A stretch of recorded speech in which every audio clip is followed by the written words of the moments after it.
Olá, eu sou a Camila, sejam bem-vindos a mais um dia de estudo bíblico do livro de Tito, né? Se você está vendo pelo YouTube, aqui na descrição do vídeo tem o link para a live anterior de introdução, e se você está vendo pelo Instagram, é só voltar alguns posts que você encontra também a live de introdução. Então a gente está fazendo um estudo do livro de Tito. No vídeo anterior eu falei um pouco sobre método de estudo, como montar um estudo bíblico, falei sobre a introdução, fiz uma introdução do livro de Tito, né? Objetivo da carta, que é uma carta, né, do apóstolo Paulo para Tito. Abordei alguns assuntos e hoje a gente vai dar sequência falando sobre o capítulo 1, somente o capítulo 1 hoje, tá bom? Então, pra gente relembrar, essa é uma carta do apóstolo Paulo, né, a Tito, né? E para melhor conhecer a história do apóstolo Paulo, é importante que a gente tenha lido o livro de Atos, né? Inclusive eu tô com a minha Bíblia aqui pra gente ler algumas passagens até relacionadas a isso, para lembrar, né, quem é Paulo, né? Então, Paulo ele é citado a primeira vez no livro de Atos no capítulo 8. No capítulo 8, versículo 1, no capítulo 7 aconteceu uma morte um dos primeiros, se não o primeiro mártir da igreja, né, a morte de Estevão. E no capítulo 8 fala assim, eu tô lendo na versão NVI, tá? E Saulo estava ali consentindo na morte de Estevão. E no versículo 3, né, Atos 8:3, tá escrito: e Saulo, por sua vez, devastava a igreja, indo de casa em casa, arrastava homens e mulheres e os lançava na prisão. Então Paulo consentiu com a morte de Estevão, uma morte bem trágica, e ele ainda era um perseguidor dos cristãos. Então ele é um cara bem assim, da pesada, quase um terrorista judeu, perseguindo os cristãos. E aí, no capítulo 9 de Atos, ele tem um encontro com Jesus, né? O capítulo 9 fala mais detalhadamente sobre a conversão. E o que eu queria destacar é que Jesus encontrou com ele, visivelmente, né? Teve um encontro pessoalmente com ele. E Deus enviou um homem chamado Ananias para conversar com ele, para orar por ele, para meio que selar essa conversão dele. E o homem estava com medo, porque Saulo ele era conhecido, até então a Bíblia chama ele de Saulo, né? Ele era um homem conhecido por matar judeus, o homem ficou até com medo.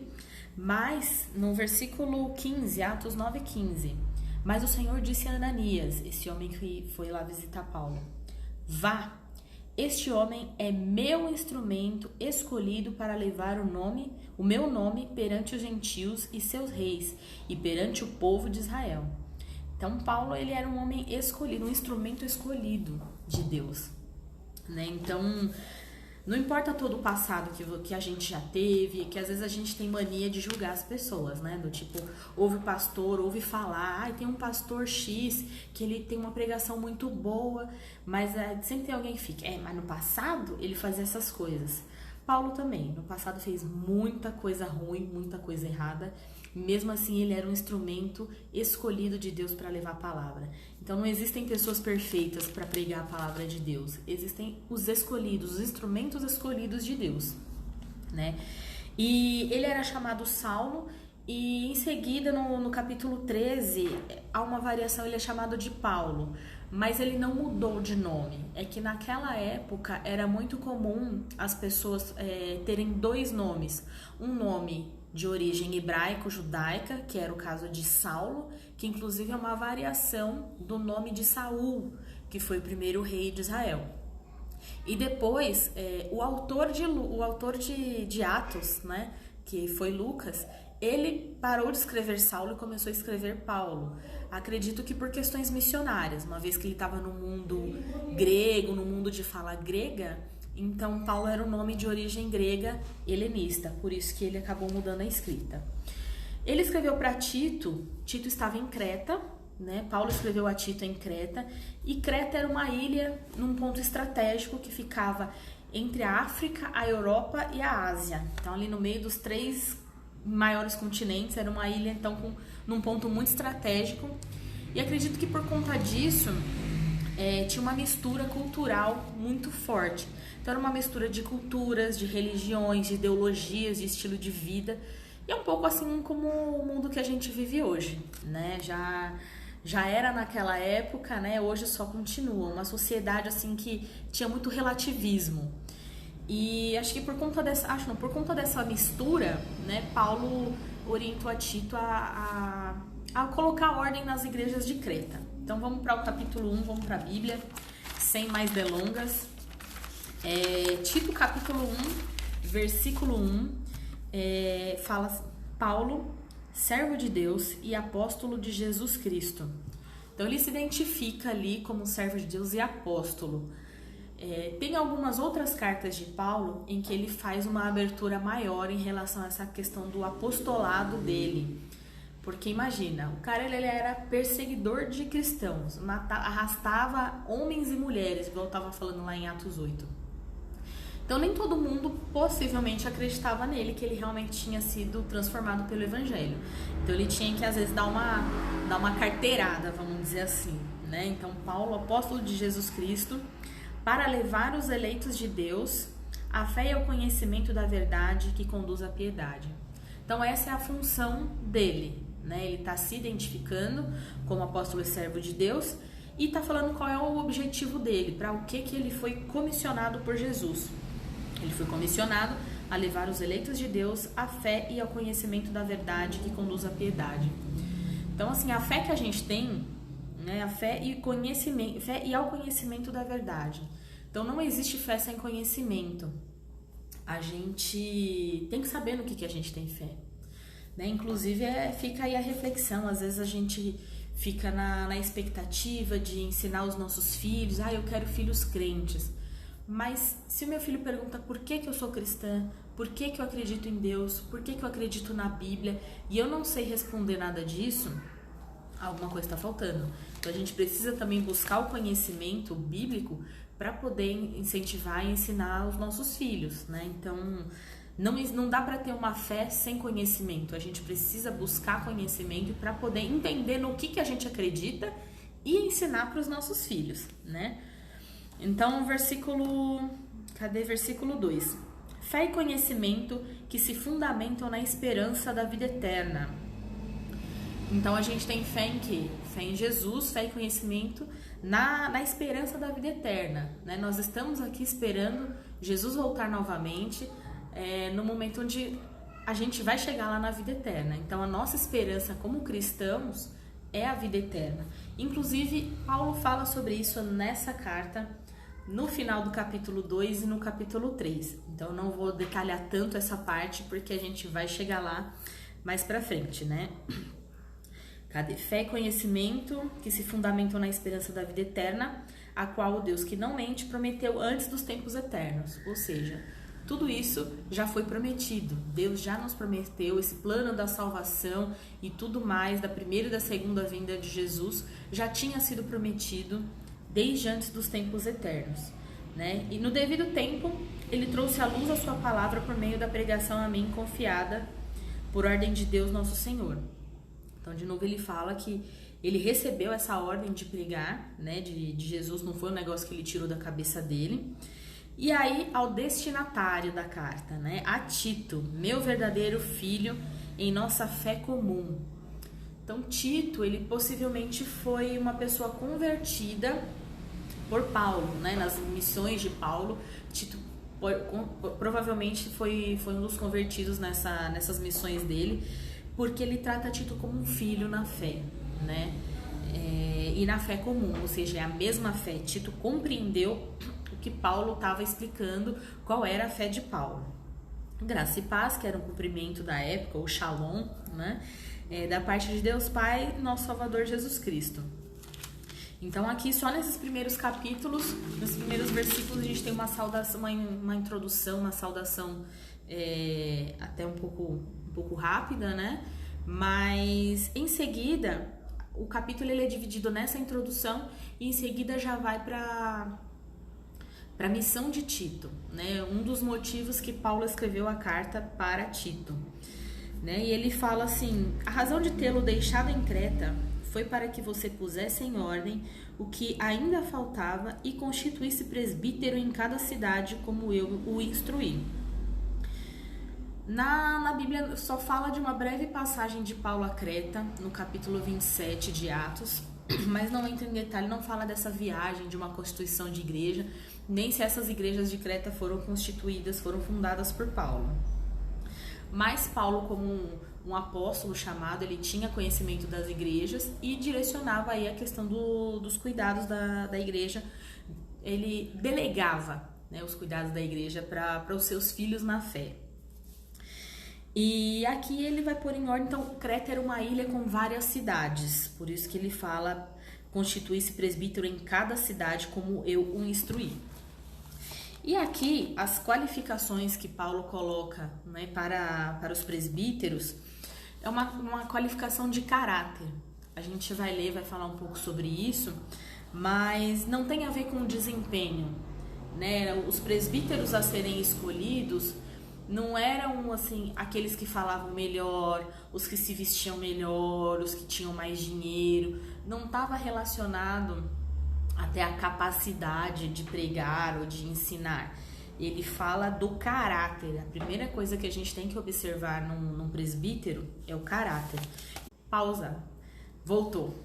E o presbítero, ele é um líder, né? Apesar da gente olha assim para a Bíblia e pensa, né? Nossa, ele tá dando orientações para presbíteros, né? Eu não sou presbítero, o que eu vou fazer com essa informação?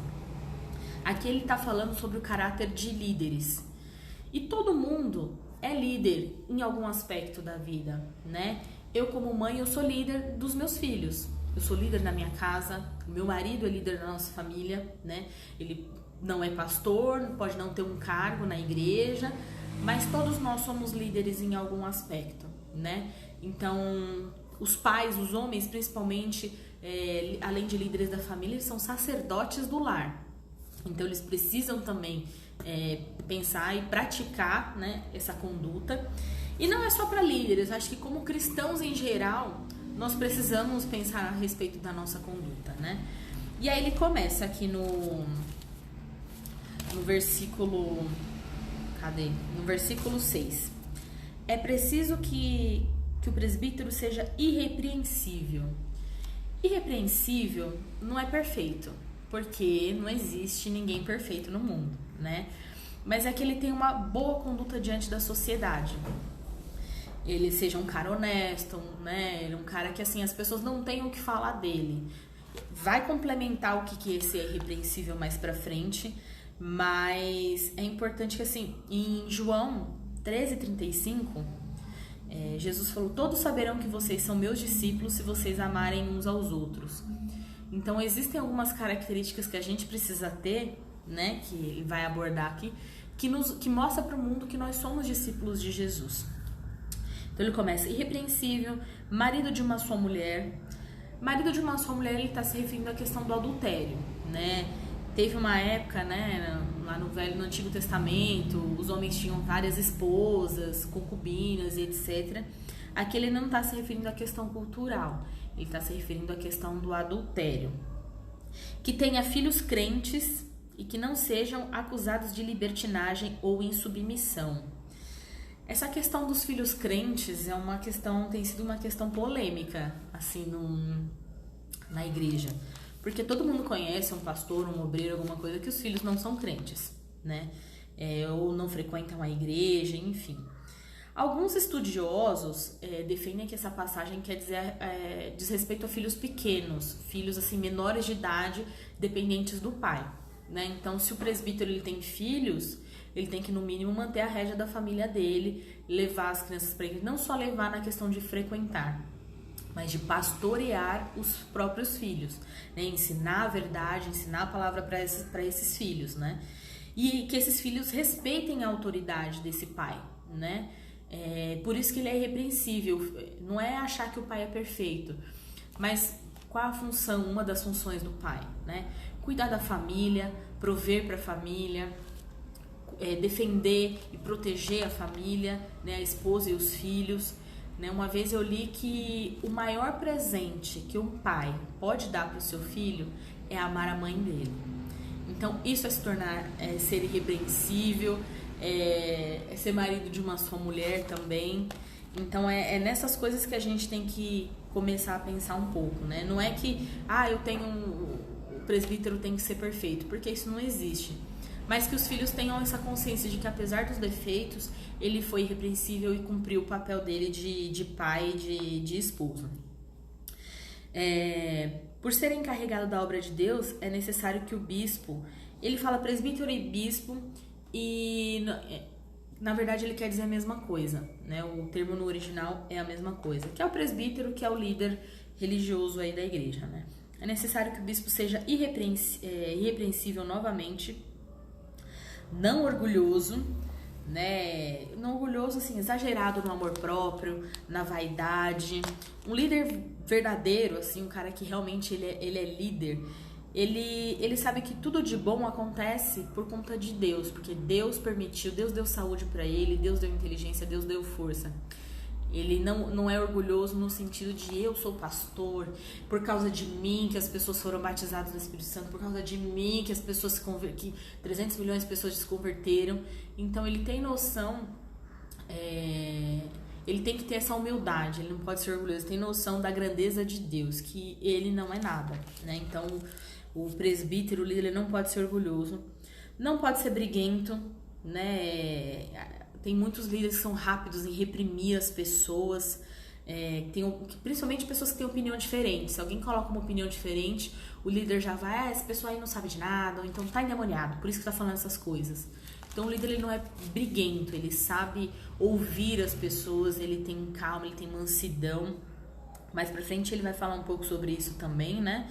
Mas o líder, ele tem alguns líderes, eles gostam muito de controle, né? E o líder amoroso, eu li essa, eu até anotei pra vocês, fala assim: o líder amoroso colocará o destino eterno dos seus liderados acima do seu conforto terreno. Então, ser um presbítero, ser um líder na igreja, exige muito, né? Que é o que ele fala assim: vou colocar o destino das pessoas, tudo que a gente faz aqui, como cristãos, tem uma consequência eterna, né, no plano espiritual. Então, como líder, ele tem que colocar o destino dos liderados da igreja dele, das ovelhas dele, num plano eterno e acima, né, dos confortos terrenos, que é muito mais confortável o líder ficar na casa dele sentado vendo Netflix. Mas não, né, o líder, ele sai dessa zona de conforto, ele ora pelos liderados, ele acorda cedo, visita e faz o que tem que fazer. Por isso que ele não pode ser orgulhoso nem briguento. Que mais? Onde que eu tava? Nem ávido. Ele fala nem orgulhoso, não briguento, não apegado ao vinho. O assunto do vinho também é polêmico. Porque tem pessoas que não bebem, alguns cristãos que não bebem, zero álcool. E tem alguns que não veem problema em experimentar, em degustar a bebida alcoólica. Não é isso que eu quero entrar no aspecto agora. E porque o que ele fala que o não apegado ao vinho é não ser uma pessoa viciada em vinho. Uma pessoa que depende do vinho para ter alegria, né? A gente tem aqueles momentos de: nossa, eu tô cansada, essa semana foi cansativa, tô triste, tô irritada, preciso beber alguma coisa, sabe, para dar uma aliviada. Não, né? A minha segurança está em Jesus, a minha fonte de alegria tem que estar em Jesus e não no vinho. E é esse tipo de consciência que a gente precisa ter, né? Não violento, acho que a palavra já diz por si só, né? Não brigar com as pessoas, não agredir de nenhuma forma, né? Não agredir fisicamente, nem a família, nem os filhos, nem alguma pessoa da igreja, nem verbalmente, nem psicologicamente, né? Tem a violência psicológica também. E ele já emenda isso: nem ávido por lucro desonesto, né? Então, na época, na ilha de Creta, por pessoas serem muito mentirosas, uma cultura muito misturada com paganismo e diversas religiões, muitas pessoas, haviam falsos mestres que se aproveitavam financeiramente da igreja. Então, a gente chegou a ouvir falar, tem histórico disso século XIV, XV, Reforma XVI, né? Reforma protestante, que a igreja vendia, né? Vendia salvação. Isso já tinha naquela época. Já no Novo Testamento o pessoal já usava, já abusava emocionalmente das pessoas e financeiramente também para o lucro próprio, né? Ao contrário, ele começa falando tudo que o líder não pode ter, não pode ser. E agora ele fala o que ele precisa ser. É preciso que ele seja hospitaleiro, então acolhendo, sabendo acolher os membros da igreja, e não só acolher, receber na casa dele, né? Mas acolher de saber ouvir, de saber escutar e até de receber na casa dele quando necessário. Seja amigo do bem, né? Que apoie as boas causas, que não fale mal dos outros, que evite maus costumes, né? Seja sensato, então tenha um julgamento sobre um estilo de vida e disciplinado. Seja justo, né? Principalmente no modo como trata as pessoas, não fazer acepção de pessoas, cuidar mais do irmão que tem um dízimo maior, enfim, essas coisas, né? Então tem que ser justo, tratar todo mundo com igualdade. Consagrado, né? Que tenha uma vida devota aí a Deus, que tenha momentos com Deus, que tenha uma intimidade com Deus, uma vida de oração, de leitura da palavra. Domínio próprio, esse daí é básico, né? É o básico do básico. Inclusive, domínio próprio aparece várias vezes aqui no livro de Tito, porque aparentemente é um problema para toda a humanidade. Não é uma questão só para os líderes, né?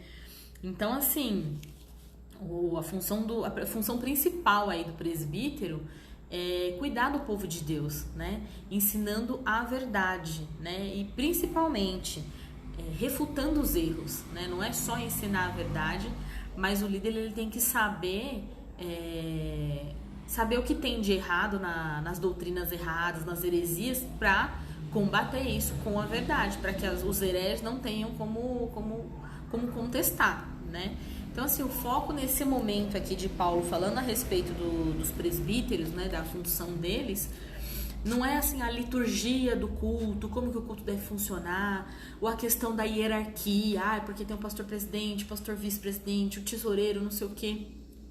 O foco dele nesse momento é em provar o caráter dos líderes, né? Em trabalhar no caráter dos líderes, não é liturgia, não é nada.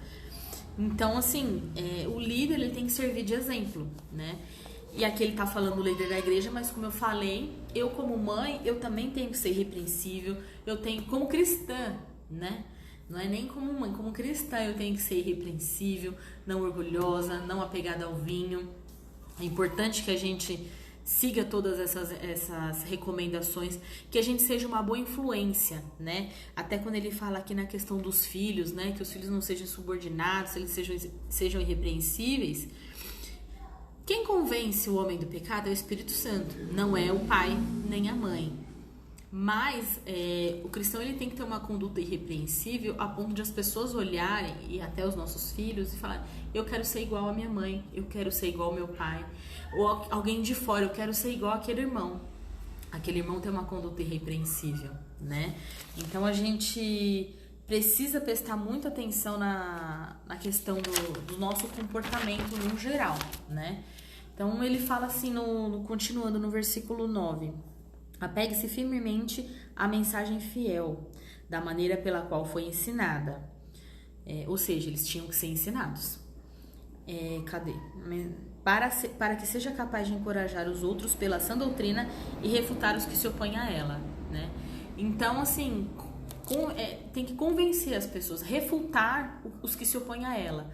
Então, esse pessoal que estava se aproveitando financeiramente dos cristãos, essas coisas estavam todas erradas lá na igreja de Creta, Tito tinha que combater, mas ele tinha que se apegar à mensagem fiel. Se ele desse uma bobeira, é muito fácil a gente escorregar no erro. Todo mundo já errou na vida, todo mundo já errou por influência de outras pessoas. Então, por isso que ele fala: pegue-se firmemente à mensagem fiel. Por mais que, sei lá, que a outra pessoa está fazendo seja atraente, ele tinha que se manter na mensagem fiel, na verdade de Jesus, né? Então, pela qual foi ensinado, ele tinha que ser capaz de encorajar as pessoas. Então, o líder ele tem que ter essa palavra de encorajamento, pela sã doutrina, né, pela mensagem correta do evangelho, e refutar os que se opõem a ela. Em outras traduções, além de refutar, está escrito de convencer os que contradizem, ou mostrar aos que se opõem à verdade do evangelho que eles estão errados. Então, assim, essa questão de convencer, de refutar, de convencer, significa censurar de uma tal forma que produza arrependimento. Que a pessoa que está falando coisa errada pare de falar coisa errada e seja ainda convencida pelo correto, que é o evangelho. É essa que é o X da questão, né? Então, o líder, ele tem que conhecer muito bem a palavra para refutar os erros e ainda convencer a pessoa errada a vir pro lado dele, né? Então, por isso que ele tem que ser um ávido, né? Tem que ser estudioso da palavra, estudioso das escrituras. E como eu falei, isso não é só para o líder religioso, isso serve para todos nós cristãos. Nós estamos evangelizando a todo momento, em todo lugar com o nosso comportamento, né? Seja numa escola, numa faculdade, num ambiente de trabalho, na própria igreja, sempre tem pessoas novas chegando, novos convertidos. Então, a gente tem que ter essa capacidade, né? E aí, falando dessa questão da liderança, né? Do quanto o líder, ele tem que encorajar as pessoas, ele tem que ter um conhecimento, ele tem que refutar, me fez pensar assim, o líder, ele tem que combater aí as falsas doutrinas. A gente, não vou dizer assim, nossa, levamos falsas doutrinas para a igreja, mas a gente vive num mundo globalizado onde parece que tudo é certo, né? E quando o líder vem e conversa com você, né, e rebate, não vou nem dizer rebater, mas ele vem e te disciplina, te corrige, olha, essa sua conduta não tá muito legal. Você aceita a repreensão do seu líder, né? A gente tem uma tendência, a gente não gosta de receber crítica, mas a gente é humilde o suficiente, porque a tendência nossa, quando alguém vem corrigir a gente, é focar na pessoa. A pessoa vem e fala assim, olha, você tá fazendo isso errado, reveja o seu comportamento, reveja essa sua linha de pensamento. O que a gente faz? Quem é você para falar isso para mim? Ó o teu passado, ó não sei o quê. E aí vamos lembrar do apóstolo Paulo, né? Paulo era um matador de cristãos e estava aí pregando a palavra. Então, assim, Deus não faz acepção de pessoas a quem ele usa. A gente tem uma tendência muito forte a criticar as pessoas, criticar a liderança. E ao invés da gente refletir no que a gente tem feito de errado, né, e que provavelmente precisava da repreensão do nosso líder, a gente se torna crianças mimadas, né? Que não pode falar não. Meu filho de 1 ano, de 2 anos, que é assim, eu falo não, ele grita. Ah, não. Sabe, eu quero e pronto. E nós, pessoas adultas, muitas vezes, a gente não está desenvolvendo a maturidade para receber uma repreensão do líder, né? E como eu falei, a questão dele ser irrepreensível e tudo mais, ele não vai ser uma pessoa perfeita, mas a gente tem que respeitar o nosso líder porque ele foi instituído por Deus, né?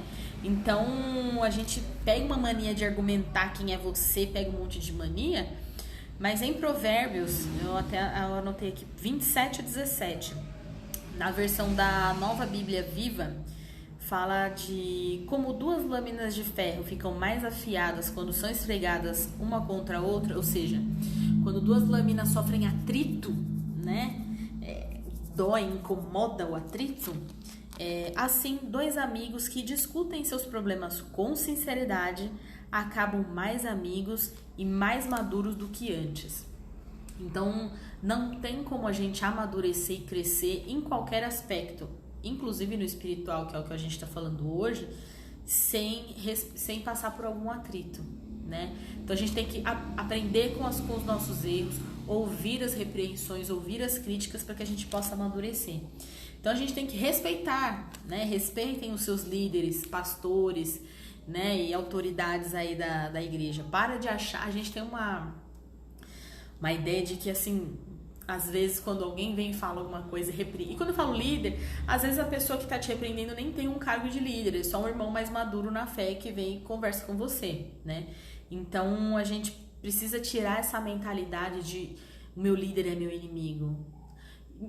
Para começar, Jesus fala que a gente tem que amar os nossos inimigos. E o líder que nem é seu inimigo, a gente faz o que então? né? Amar mais ainda. E a nossa luta não é contra carne ou sangue, a minha luta não é contra seres humanos, não é contra o meu líder, né? É contra principados e potestades, então a gente tem que ter isso em mente. Às vezes a gente arruma encrenca na igreja e a nossa luta não é contra carne ou sangue, então a gente tem que parar de se boicotar. Em Hebreus 13:17 fala que... Deixa eu até dar uma olhada aqui para ler, para não falar besteira. Vamos lá. Hebreus 13:17.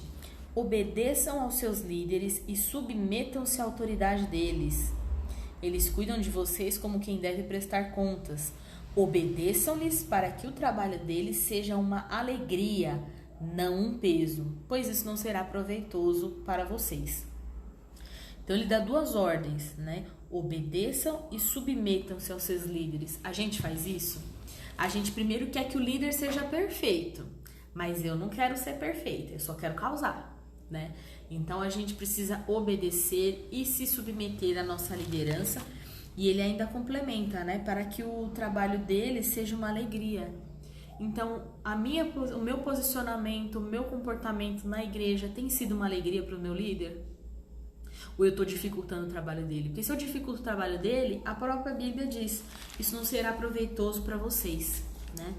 Então, a gente precisa pensar a respeito também, não adianta só pegar aqui, ó, fazer um checklist para ver se o meu líder ele é irrepreensível, se ele é marido de uma só mulher, se ele é não briguento, se ele é humilde, fazer todo o checklist para conferir se ele é um bom líder o suficiente, se eu também não sou um bom cristão, né? Então a gente precisa se atentar à questão do nosso comportamento, né? E assim, gente, a repreensão verdadeiramente cristã, ela não tem o objetivo de humilhar. A gente não gosta de receber repreensão porque a gente se sente humilhado geralmente, né? Diminuído, nossa, não prestei atenção nessa coisa, meio bobo, né? Então a repreensão verdadeiramente cristã ela não tem o objetivo de humilhar, mas de livrar a gente do nosso erro e direcionar apenas para a verdade, né? Direcionar para a verdade, não é assim uma acusação. A gente tem uma tendência, o ser humano tem uma tendência a ter uma mania de perseguição, né? Acha que tudo é acusação. E não. A repreensão, ela tem o objetivo de livrar a gente do caminho errado, dirigir a gente pelo caminho certo.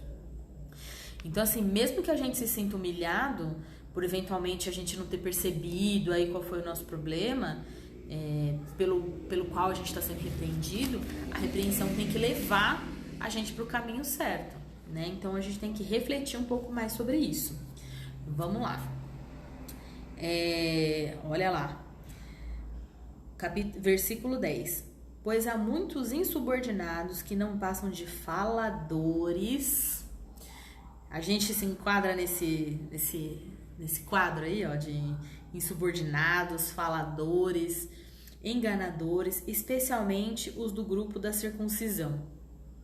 É necessário que eles sejam silenciados, pois estão arruinando famílias inteiras, ensinando coisas que não devem e tudo por ganância, né? Então, a gente tem que... O Tito ele foi encarregado de instituir presbíteros com essa capacidade de refutar os erros, que ele fala aqui no versículo... Cadê? No versículo 9, né? Encorajar os outros, refutar os que se opõem a sã doutrina, porque há muitos insubordinados, né? Então, é necessário que eles sejam silenciados, ó. É necessário que eles sejam silenciados. Insubordinados são aqueles que são rebeldes, né? Os rebeldes que acham que sabem tudo. Toda igreja, toda família sempre tem o que sabe tudo e rejeita a autoridade, né? Uma pessoa arrogante. Como eu falei, a gente precisa ter humildade para ouvir os nossos líderes, né? Se a gente não tem, a gente tá na arrogância, precisa trabalhar isso, né? Conversar isso com Deus. Ele fala especialmente, esse pessoal enganador e subordinado, são especialmente os do grupo da circuncisão. Esse grupo, Paulo detalha um pouco mais na carta dele aos Gálatas, né? Que eram judeus que queriam complementar a salvação. A salvação é pela fé em Jesus, mas eles queriam acrescentar a circuncisão à salvação, arrumando a desculpa de que só serão salvos aqueles que obedecem à lei de Moisés, né, que já vem desde Abraão, né, a questão da circuncisão. Na introdução eu falei um pouco sobre isso.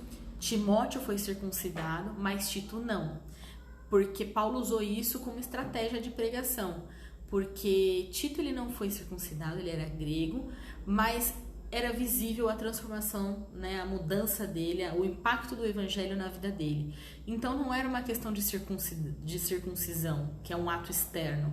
Era uma questão interna que precisava ser trabalhada, né? Então esse grupo da circuncisão eram essas pessoas que estavam disseminando mentiras, falsas doutrinas, né? Então eles precisavam ser silenciados e confrontados. Então por isso que os líderes tinham que conhecer muito bem essa doutrina do evangelho para refutar essas pessoas, né? Porque eles estavam destruindo famílias inteiras.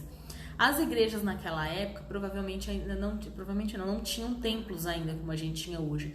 Ele fala destruindo famílias porque as igrejas também, os cultos aconteciam muito na casa das pessoas, né? As reuniões eram nas casas, então eles destruíam famílias inteiras. E por pura ganância, lucro desonesto, né? Que não deve ser uma característica de um presbítero. E aí até assim, esse termo, né? Eles precisam ser silenciados, em outras traduções fala fazê-los calar. No grego, esse termo tem um sentido, ele se refere a um tipo de mordaça. Que provavelmente eles estavam raivosos com essas coisas, né? Para se referir a um termo mordaça, que era uma mordaça usada para cães ferozes.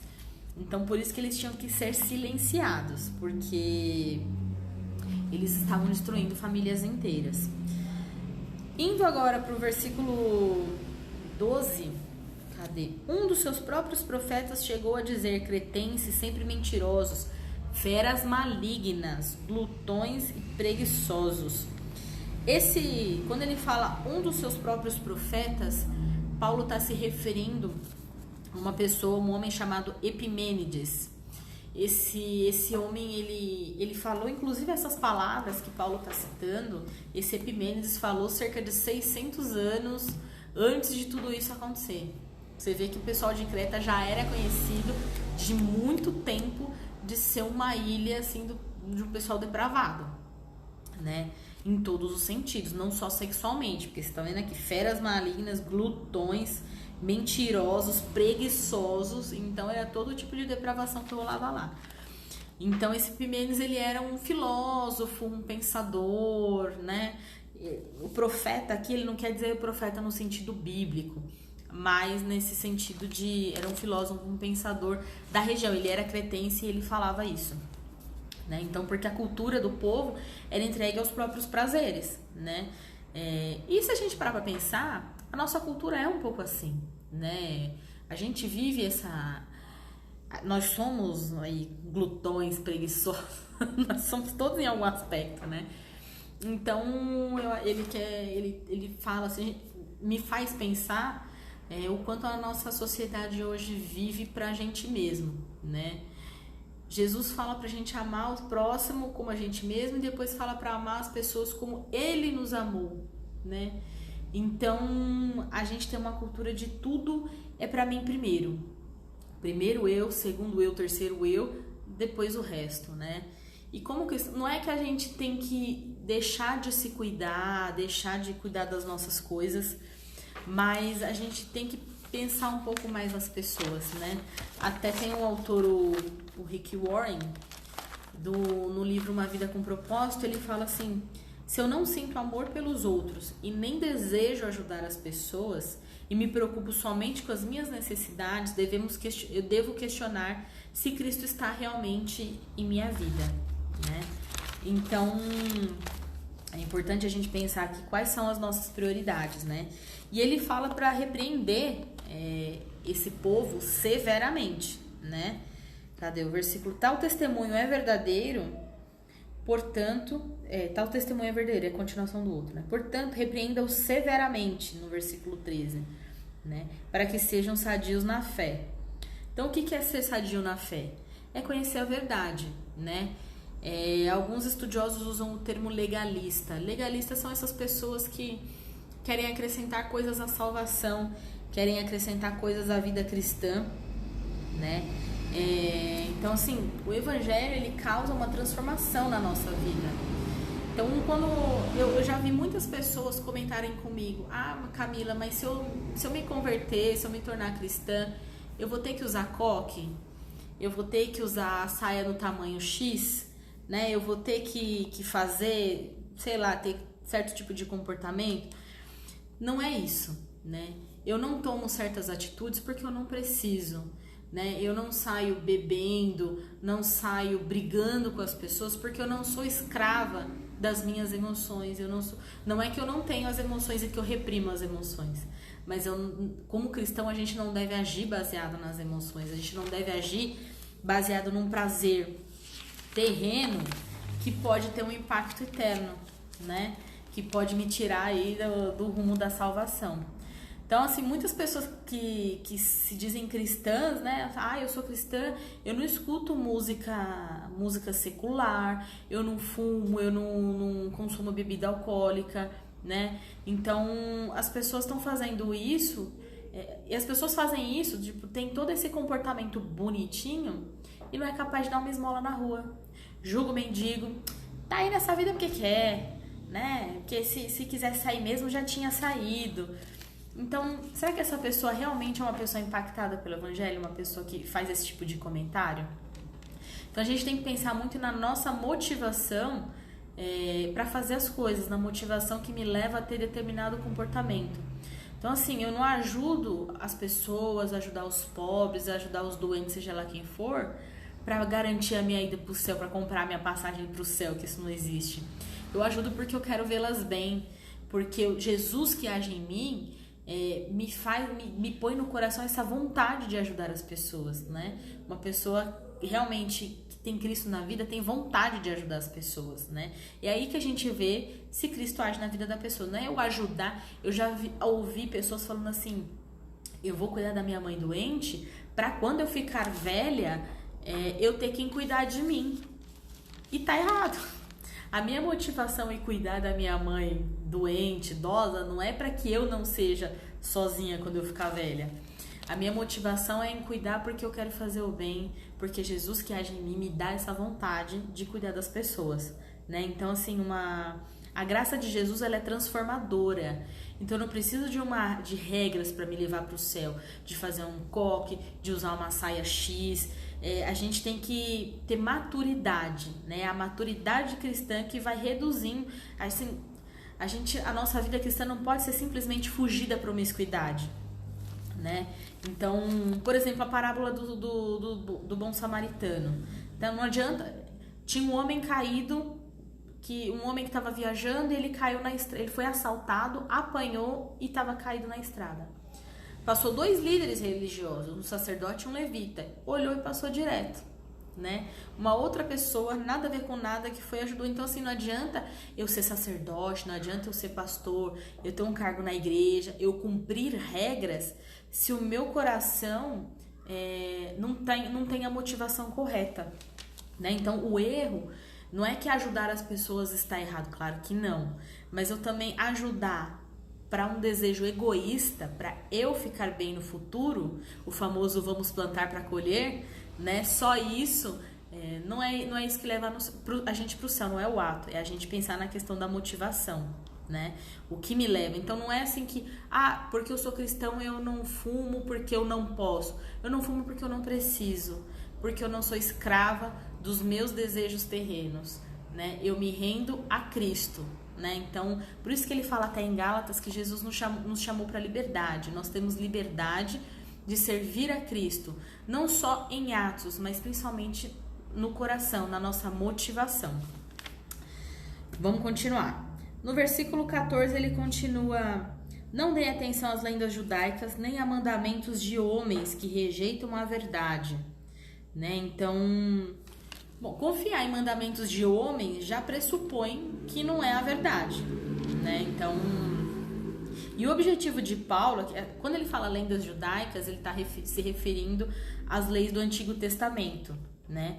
Que é o que a gente acabou de falar. Será que se eu circuncidar eu vou ter salvação? Se eu seguir as leis de Moisés e fazer todas aquelas coisas que ninguém nunca conseguiu fazer e por isso que Jesus veio, né? Então não dá atenção às lendas judaicas e a mandamentos, né? Cadê? A mandamentos de homens que rejeitam a verdade.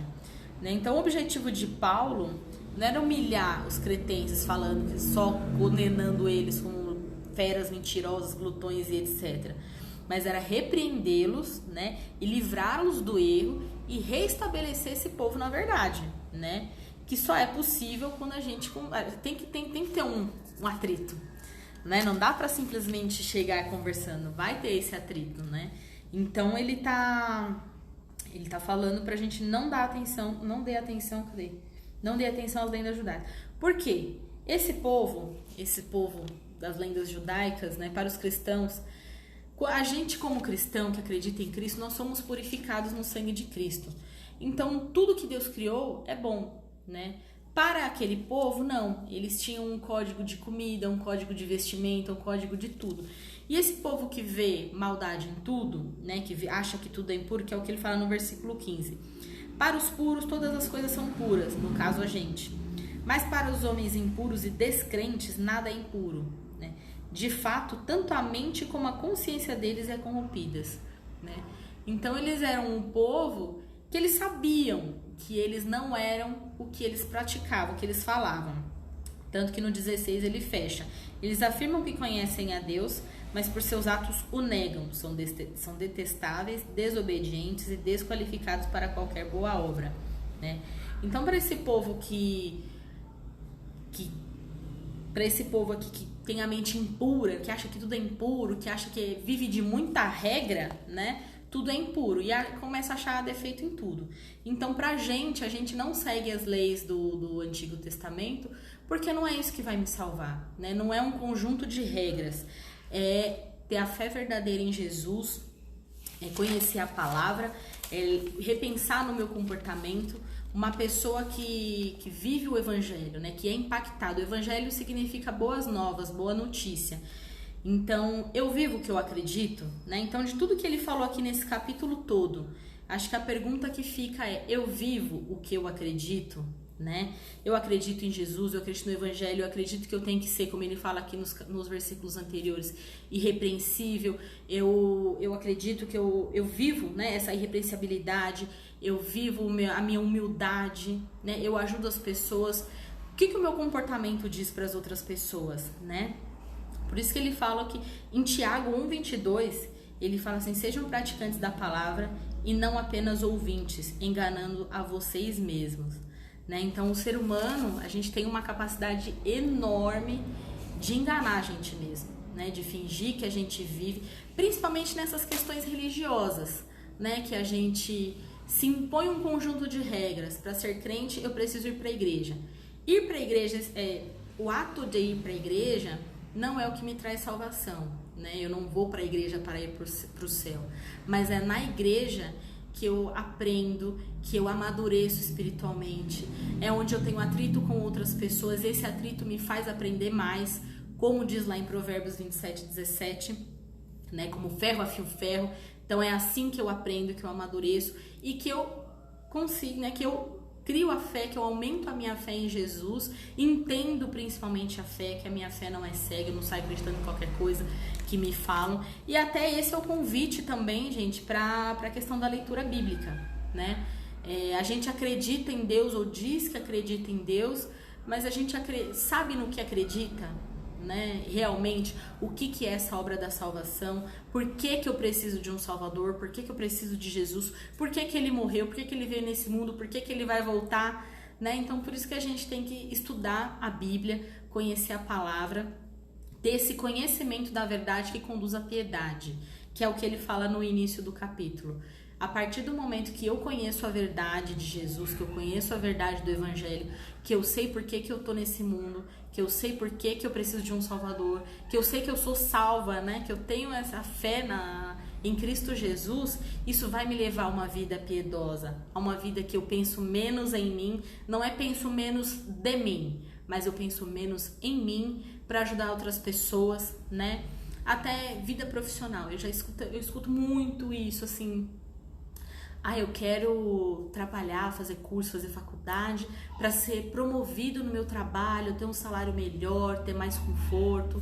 Não tem problema ter mais conforto, mas eu nunca vi, eu falo isso por mim também, tapa na minha cara, eu nunca vi ninguém falando eu quero trabalhar e ganhar mais para poder ajudar mais, né? Amar mais as pessoas, demonstrar o amor, né? Então Jesus falou, os meus discípulos serão conhecidos pelo amor que eles vão ter uns com os outros. Então é isso que a gente precisa pensar, né? A gente precisa ter um comportamento, nosso comportamento precisa ser mais intencional.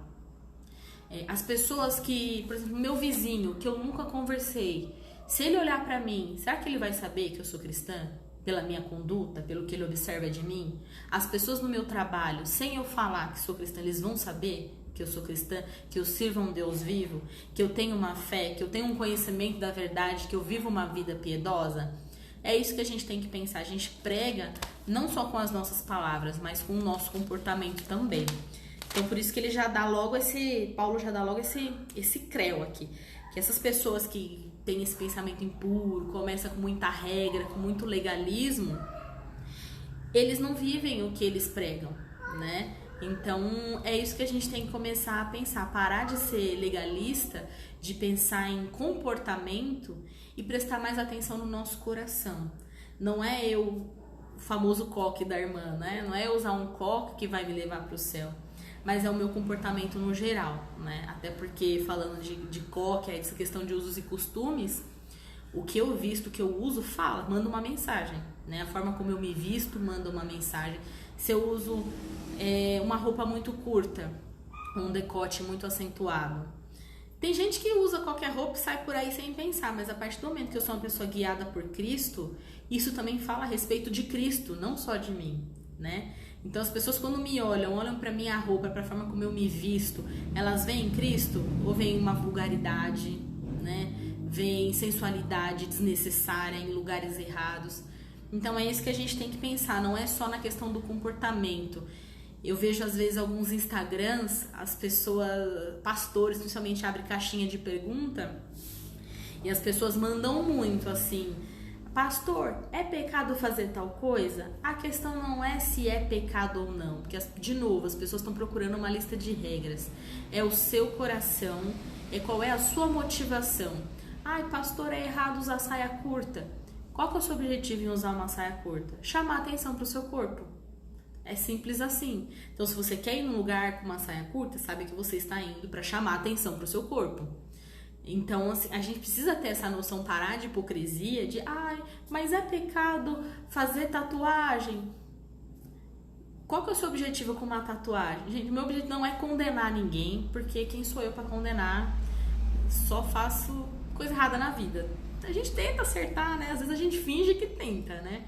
Mas o objetivo com tudo isso, eu quero que vocês reflitam que a gente não precisa ficar perguntando, pensando, será que o que eu vou fazer é pecado ou não?